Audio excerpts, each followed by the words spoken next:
మోడీ నిన్న హైదరాబాద్ టూర్కి వెళ్ళడం అన్నటువంటిది, హైదరాబాద్ టూర్కి రావడం, ఆ సందర్భంగా పొద్దున పూట్లన ప్రభుత్వ సభ, సాయంత్రం పార్టీ సభ, ఈ మధ్యలో గ్యాప్ ఉంది.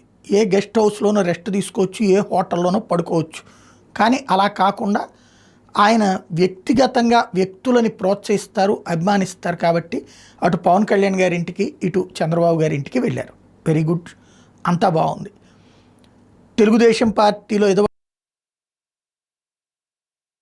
అయ్యారు, మానసిక సంతృప్తి చెందారు.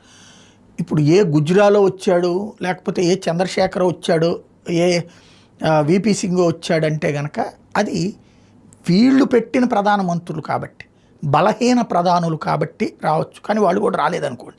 అట్లాంటిది ఆ రోజులది. బట్ నరేంద్ర మోడీ జగమెరిగిన జననాయకుడు, ప్రపంచం మొత్తం భుజాన చెయ్యేసేటటువంటి, ప్రపంచం మొత్తం నాయకుల మీద భుజం మీద చేయగలిగే రాష్ట్రాలని గెలిపించుకున్నటువంటి నాయకుడు.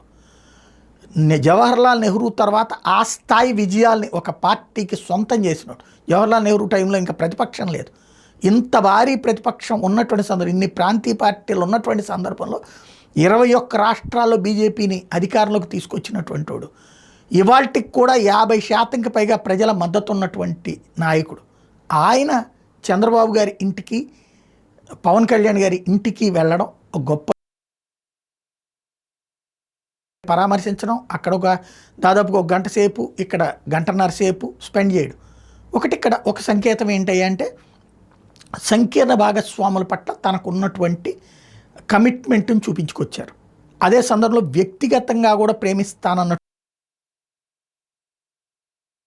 అసలు సిసలైనటువంటి మరొక అంశం ఉంది. సరిగ్గా అబ్జర్వ్ చేస్తే మన రాష్ట్ర ముఖ్యమంత్రి, మన రాష్ట్ర డిప్యూటీ సీఎం అంటే ఇక్కడికి ఒక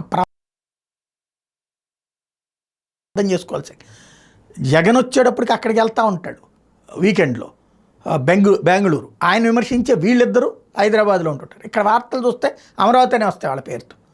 అది ఇక్కడ జరుగుతున్నది.